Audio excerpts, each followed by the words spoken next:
Welcome everybody to Top Lines Live at 5. My name is Brian Devine here with Top Line, and today we're going to talk about something that we're actually going to be starting to do a lot more of, and that is webinars.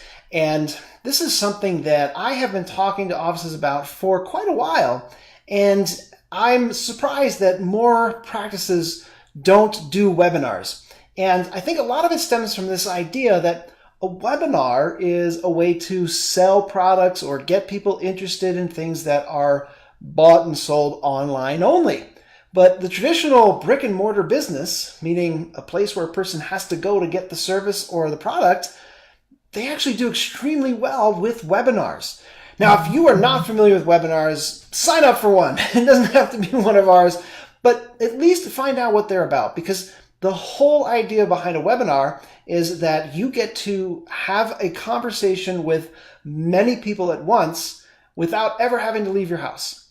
And what it does is it gives people an opportunity to sort of get to meet you a little bit, or somebody that maybe is in your practice that's going to do the webinar.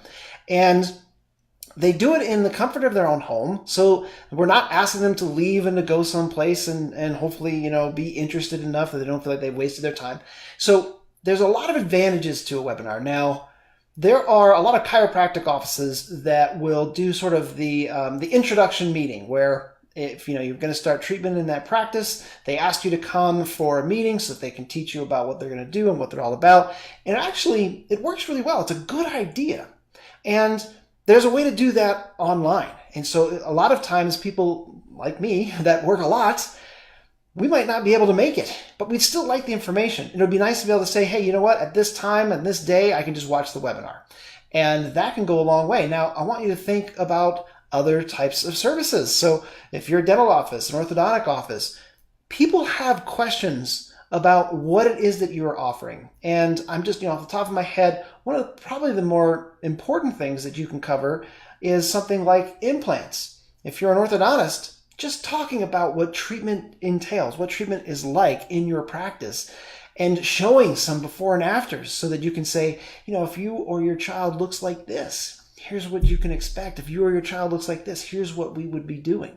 And it gives people an opportunity to sort of meet you, get a feel for what your office is like, get a feel for what the service is all about, and then make an informed decision.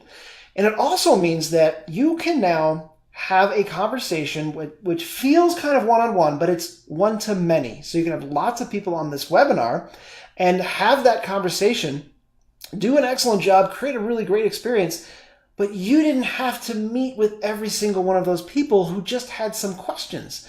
And so if you are doing a webinar, and just to take implants as an example, and you have people that are curious about implants, but they don't know if it's right for them, they don't know what it costs, they have no idea really what it is all about. Rather than have them schedule a free consultation in your practice, and after the conversation you find out that they can't afford it, there's no way they're going to do it, or you're looking in their mouth going, that's absolutely can't do that for you.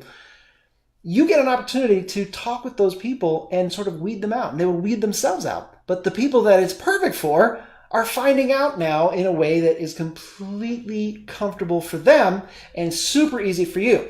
Now, I also want to make sure you know that if you're going to run a webinar, you can do a live webinar where, kind of like I do these videos live, and yes, the phone sometimes rings, or I, get an itch on my nose, whatever.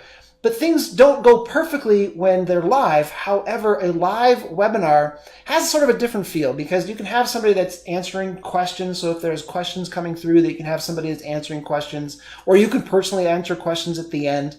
And there's a lot of good things about having a live webinar. Here's the thing though.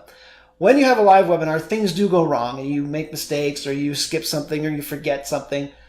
But if you create the video, and you can just use screen capture, right? You don't have to do a video where you're talking head like this. There's all kinds of what's called screen capture software, and you can just have a presentation on a PowerPoint and give the presentation. But if you record that first and not do it live, you have an opportunity to practice it and get really good at it and say, okay, this is the one that I want to put on the webinar, not this one. And then you can do what we call a hybrid webinar, where you are there live to answer questions, but you press play on your video so that you know that you're going to have the perfect presentation. And then when the video is done, you then come back live and you can answer questions and do whatever you'd like to do. You can also do just automated webinars. Now, I do recommend that if you're going to do an automated webinar, that you don't try to pull it off as if it's live. So the hybrid webinar, absolutely go for it. Pull it off as, say that it's live because you are there. But if you're not there, don't try to pretend like you are, because you're not. And even though there's amazing software out there that's going to make it seem pretty darn live, because you can have your chat stream, you can have questions being asked that'll go to your email, all kinds of really cool stuff. But it's probably better that they don't think that you are there live, that they're going to ask a bunch of questions and get an immediate response. But what this means is that if you've pulled off a massively perfect webinar, you can then say, hey, I'm going to put this webinar out every Tuesday and Thursday, in the morning on Tuesdays and in the evening on Thursdays, and their software will just automatically do that. And then when people sign up for it, it will start playing at that time. They can jump in and out, and it's really amazing. And it doesn't cost what it used to cost. It used to be very expensive to do this, and it's really not that bad anymore. You can get some really great stuff that automates all of this, and you can have a really excellent result. So I wanted to put that out there because, again, I think that people are missing the boat here. There is a real opportunity for practices to be doing these webinars so that people are getting that interaction, they are learning about the service that they might be interested in, and they're not wasting any of your time. And in fact, you're going to get more people that are curious that might find after the webinar, I really want that. And these are people that might not even have gotten as far as ever calling your practice because it might not be for them. So there's a really great opportunity here, okay? That's what I wanted to cover today. Let me know what questions you have. If you'd like to know what kind of software that we use or that we might recommend, there's lots of different tools out there. I'm happy to answer any questions that you might have. And I think that covers everything for today. So thanks you for spending some time with us today for Top Lines Live at 5. That's it for me. Bye for now.